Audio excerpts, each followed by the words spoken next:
Wassalatu wassalamu ala sayyidina Muhammadin al-Mustafa wa ala alihi wa ashabihi ahli siddi wal wafa, amma ba'd. Jamaah sholat zuhur Masjid Agung As-Siddiq Komplek Pemuda Bandung Barat yang saya hormati dan semoga dimuliakan oleh Allah Subhanahu wa taala. Alhamdulillahirabbil alamin atas limpahan nikmat karunia-Nya pada hari ini kita diberikan kenikmatan yang amat sangat luar biasa. Salah satunya adalah kekuatan untuk melaksanakan sholat zuhur. Semoga amal ibadah kita senantiasa diterima oleh Allah Subhanahu wa taala. Shalawat dan salam semoga tetap tercurah limpah kepada junjungan alam yakni baginda Nabi besar Muhammad sallallahu alaihi wasallam. Di sela-sela waktu istirahat kita, dengan cara kita mendengarkan yang berbeda-beda, tetapi harapannya sama. Apapun yang kita lakukan, ibadah, sholat kita, thalabul ilmi kita, berbuat amal ibadah yang kita lakukan, pada intinya adalah semoga menjadi peluang kita untuk mendapatkan ampunan dari Allah Subhanahu wa taala. Karena kita al-insan mahalul khoto'i wa nisyan. Kita manusia yang tidak luput daripada salah dan hilaf. Setiap saat, setiap detik bisa saja kita terjebak dalam kesalahan. Dan ibadah yang kita lakukan yang belum tentu jaminannya bisa membukakan surganya Allah.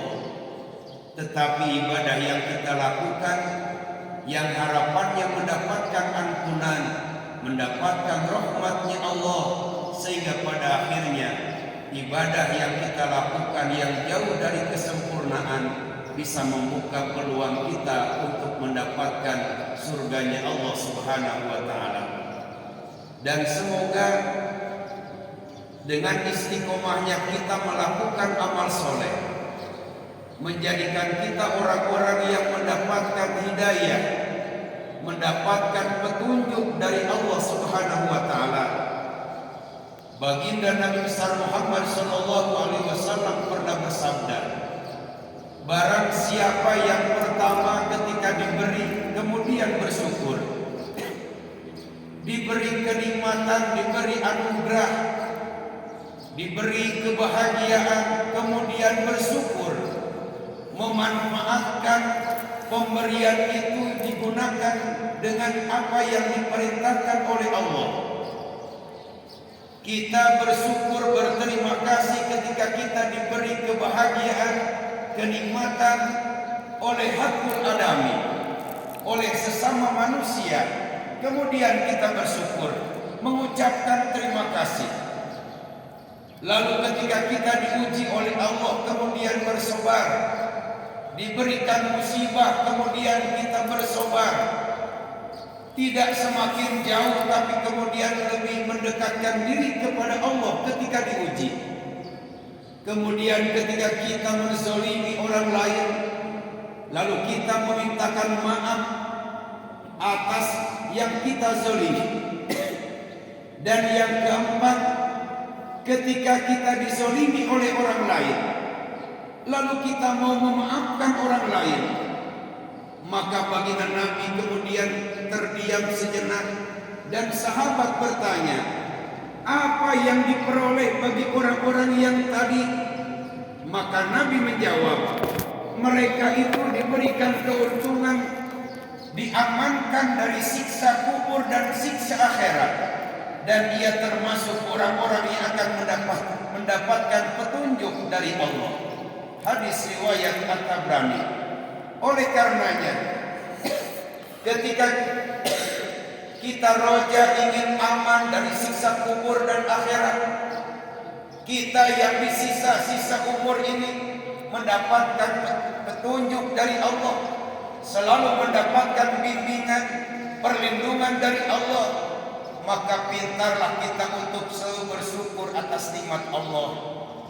Kemudian bersabar ketika kita mendapatkan ujian dan ketika kita melakukan kesalahan terhadap orang lain, mau meminta maaf terhadap apa yang telah kita lakukan.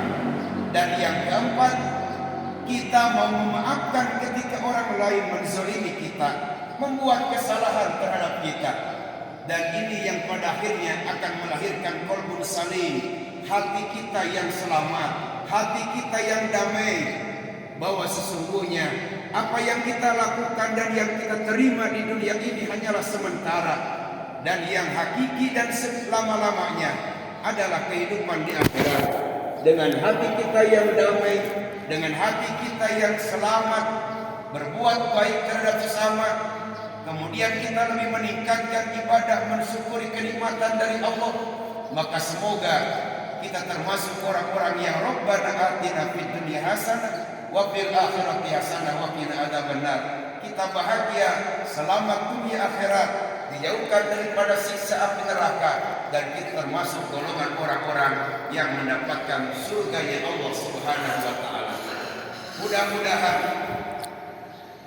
ceramah ihtisor kultum ini sekalipun hanya sebentar, tapi paling tidak keistiqomahan ini akan melahirkan semangat kita untuk bisa memanfaatkan di tengah-tengah kesibukan kita, di tengah-tengah rasa lelah kita, yang pada akhirnya membawa dampak barokah entah hari ini dan kebarokahan sampai hari yang akan datang.